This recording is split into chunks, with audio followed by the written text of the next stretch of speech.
Estudios Bíblicos. Viaja con nosotros desde Génesis. Únete al grupo. Inscríbete. Vivimos tiempos en los cuales estamos abriendo iglesias por mayoreo. Encontramos congregaciones casi en cada esquina y a veces más cercanas. Yo personalmente me cuesta mucho entender ese tipo de situaciones. Mas sin embargo, como soy también parte de una congregación a la cual pastoreo, me encuentro en la misma situación que otros. Soy parte de una iglesia que está también en una cuadra. Entonces, consideremos que estamos tomando las cosas muy a la ligera y que ahora se abren iglesias en una multitud de situaciones y a veces no son las más acordes con la voluntad de Dios. Desafortunadamente, así es. Bienvenido a Vida en la Verdad. Estamos estudiando el libro de Levítico y hoy vamos a mirar una porción del capítulo 21, en la cual no es muy común que se escuche en estos tiempos. Quizás se escuchaban sermones en los tiempos de Spurgeon. Por ahí yo he leído algunos que hablan de esta situación y también de un libro que él mismo escribió llamado Sermón a mis estudiantes. Así es que, mis amados, miremos lo que dice Dios en su palabra y démosle un proceso a considerar cosas distintas de los que hemos escuchado. Ya que muchas de las veces se escucha que Dios es injusto y que era muy diferente en el antiguo tiempo. Así es que una vez más te doy la bienvenida, te saludo, el Pastor Márquez, y aquí estamos entonces en el Levíticos capítulo 21 y vamos a ir al versículo 16 para continuar y cerrar este capítulo 21. Dice en el nombre de Cristo, Levíticos 21:16, y Jehová habló a Moisés diciendo, habla a Aarón y dile, ninguno de tus descendientes por sus generaciones que tenga algún defecto se acercará para ofrecer el pan de su Dios. Observemos. Primera observación, dice aquí claramente, ninguna persona de las generaciones del sacerdote Aarón que tenga defecto podrá ofrecer el pan, que era el pan de la propiciación que se ofrecía todos los días. Y dice ninguno. Y la palabra defecto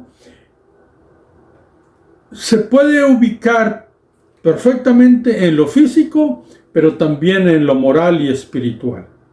Y por cuanto sabemos que la ley es la sombra de los bienes venideros, según el libro de Hebreos, y que nos instruye y nos enseña porque es un maestro, pues entonces aquí está literalmente porque había personas que podían tener un defecto y Dios no les exigía nada, no les pedía que hicieran nada, por lo contrario, no deberían de hacerlo. La justicia de Dios se va a mirar reflejada antes de considerar y pensar por qué Dios hizo eso.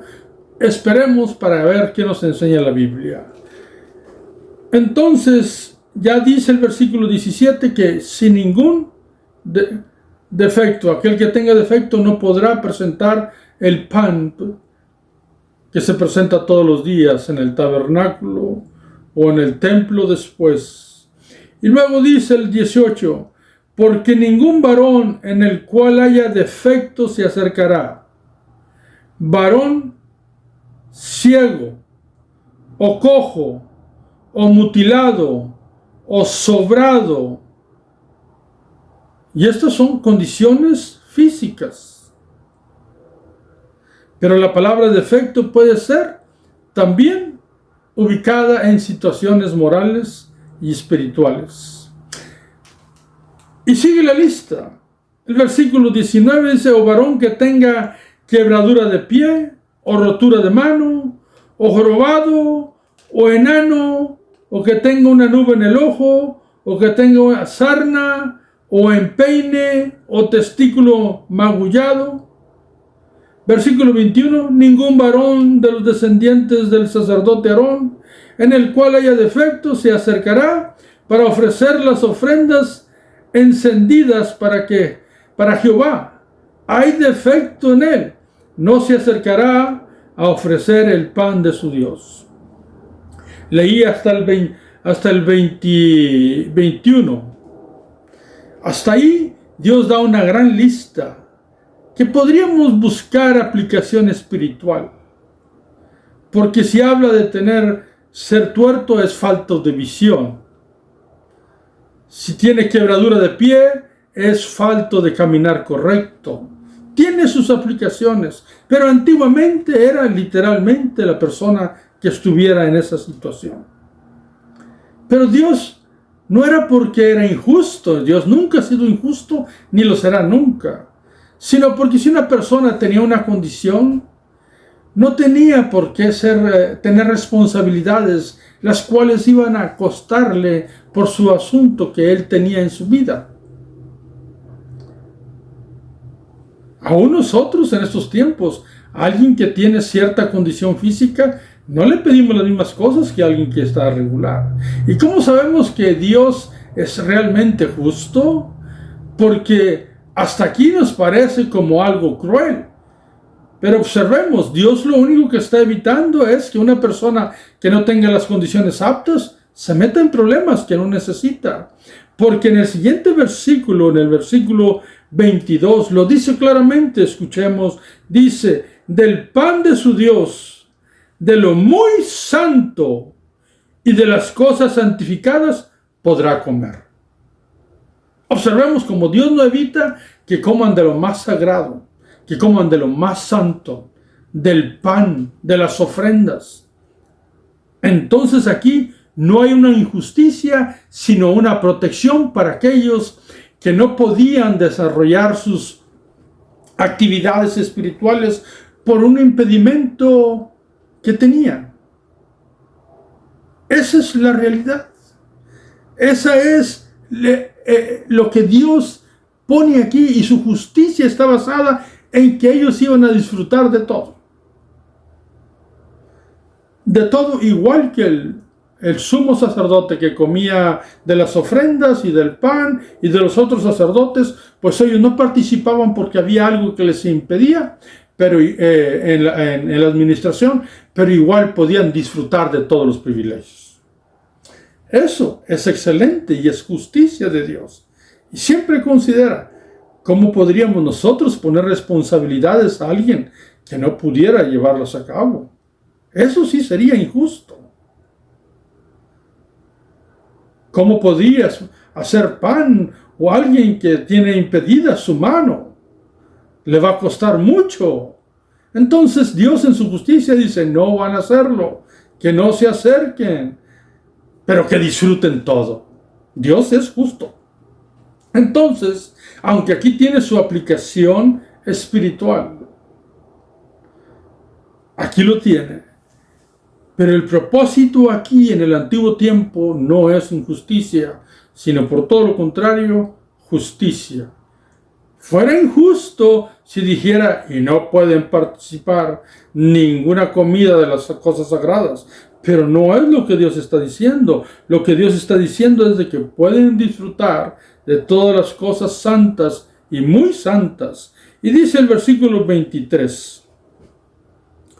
Pero no se acercará tras el velo, ni se acercará al altar, por cuanto hay defecto en él, para que no profane mi santuario, porque yo Jehová soy el que los santifico. O sea, si hay imperfecciones, no te acerques.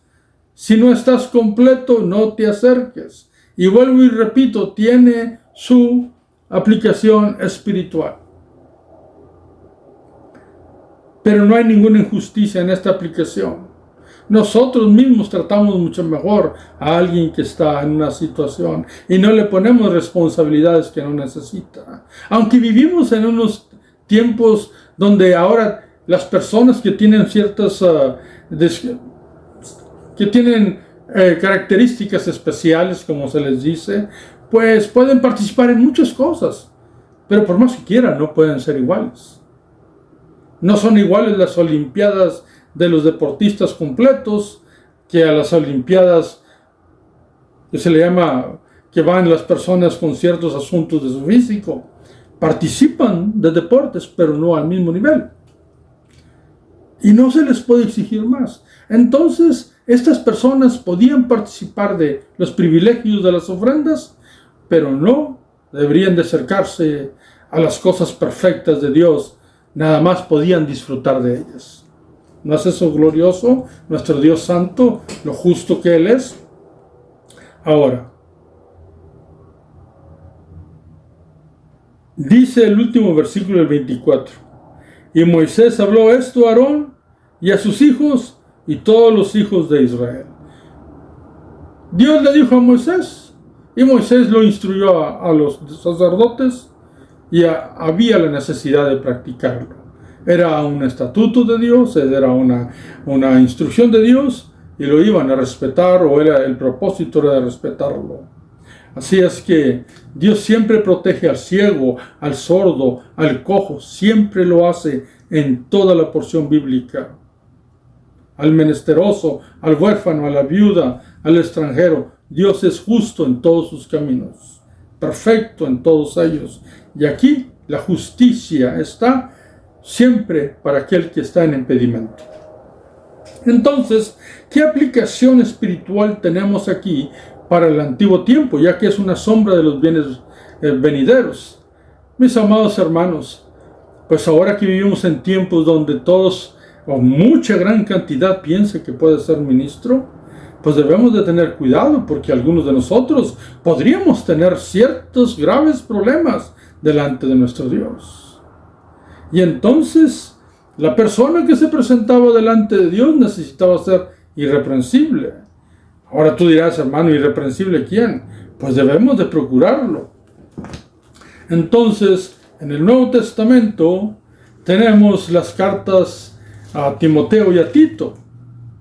Esas cartas a Timoteo y a Tito que mandó el apóstol Pablo, dirigido por el Espíritu Santo, pues nos dice claramente los requisitos. Y si tú vas junto conmigo a 1 de Timoteo capítulo 3, versículo 1, podemos darle lectura a algunos versículos y mirar que el ministro debe ser irreprensible. Dice 1 Timoteo 3, 1. Palabra fiel, si alguno anhela obispado, un ministerio grande, buena obra desea, pero es necesario que el obispo sea irreprensible. Y la palabra irreprensible se va a repetir varias veces en estos requisitos en Timoteo y en Tito. ¿Por qué? Porque en el antiguo tiempo dice no con defecto, acá les dice irreprensible, pero ahora a niveles espirituales, porque estamos viviendo en los tiempos de gracia en el régimen del Espíritu, dice la palabra de Dios. Entonces debe ser irreprensible, marido de una sola mujer, sobrio, prudente, decoroso, hospedador, apto para enseñar, no dado al vino, no pendenciero, no codicioso de ganancias deshonestas, sino amable, apacible, no avaro, que gobierne bien su casa, que tenga a sus hijos en sujeción con toda honestidad. Es lo que dice la palabra del Señor. ¿Y por qué Pablo le escribió estas cosas a Timoteo? Pues lo dice el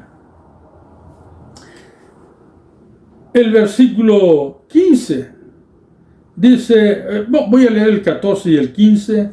Dice, Esto te escribo, aunque tengo la esperanza de ir pronto a verte, para que si tardo, sepas cómo debes conducirte en la casa de Dios, que es la iglesia del Dios viviente, columna y baluarte de la verdad. Entonces un ministro debe saber cómo conducirse, cómo hacer con su vida, permanecer en fidelidad a Dios. Sí, es verdad que no hay ser humano perfecto, pero hemos de procurar lo más excelente. Y a Tito le dice exactamente lo mismo.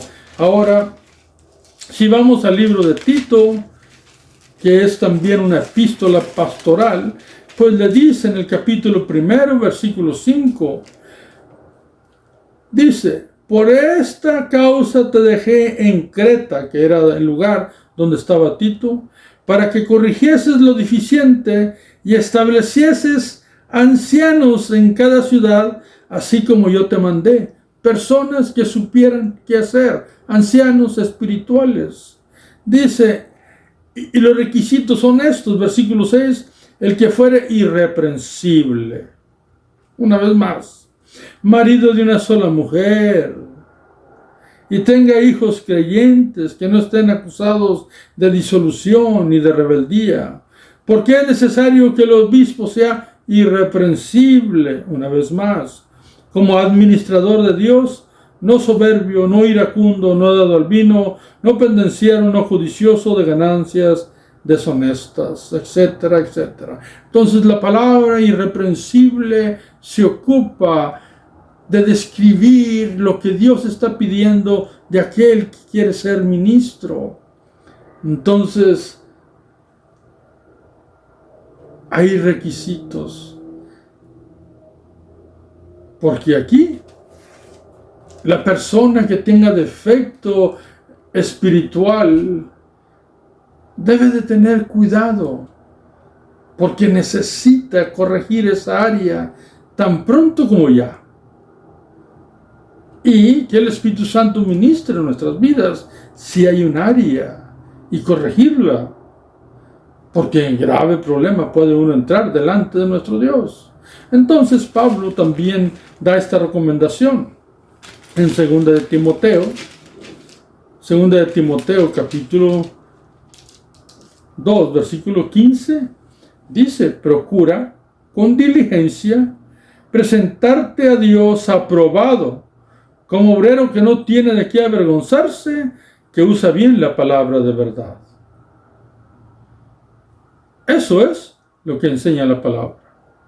Entonces, lo que leímos en el Antiguo Tiempo, lo miramos en el Nuevo Testamento a niveles espirituales, sanos. El ministro tiene que ser sano por dentro, tiene que practicar cosas correctas por fuera, tiene que tomar decisiones acertadas.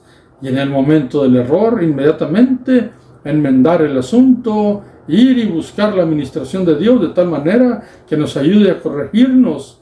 Porque tú dirás y preguntarás: oye, pues ya mucha gente dice, hay tantas religiones que ya no sé ni qué hacer. Pues algunas torceduras graves ha sufrido la iglesia. Por eso hay tantas asuntos y divisiones, y algunas de ellas no son ni siquiera congregaciones cristianas, sino meramente sectas. Entonces, amados hermanos, eso ha sido por errores humanos, nunca por la voluntad de Dios. La voluntad de Dios es que si alguien está falto de visión, de caminar en rectitud, sí, porque la Biblia antiguamente habla del tuerto, del cojo, del quebrado, del enano, del encorvado. Todo eso habla de situaciones espirituales en el Nuevo Testamento.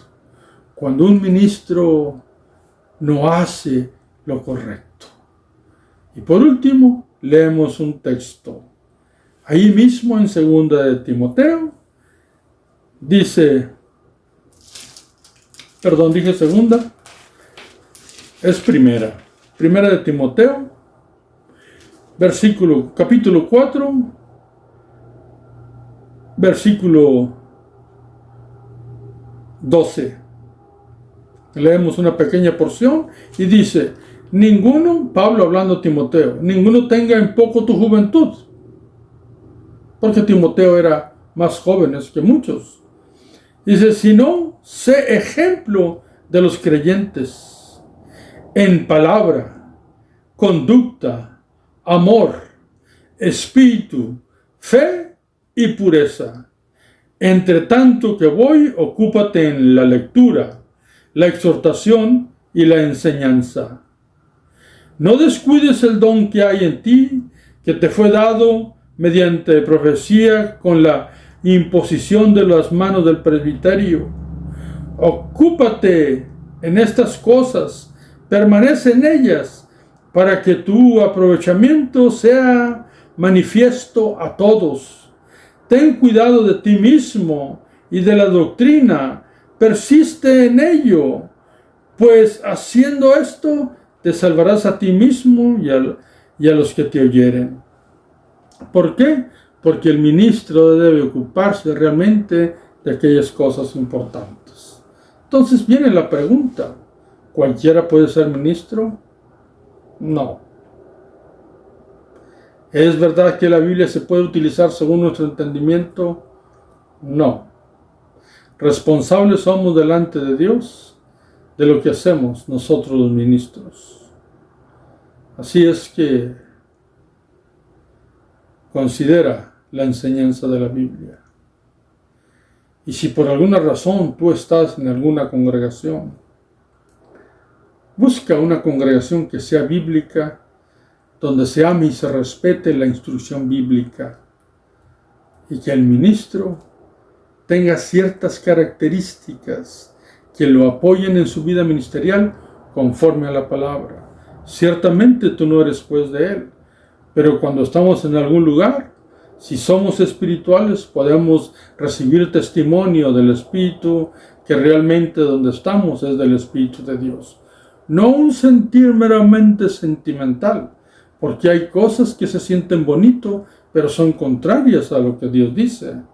Y en estos tiempos estamos buscando cosas que nos hagan sentir bonito. No, busquemos aquellas cosas espirituales de la palabra, dejada por Dios para que ministre nuestras vidas con la verdad que se debe de mantener, y no con el gusto.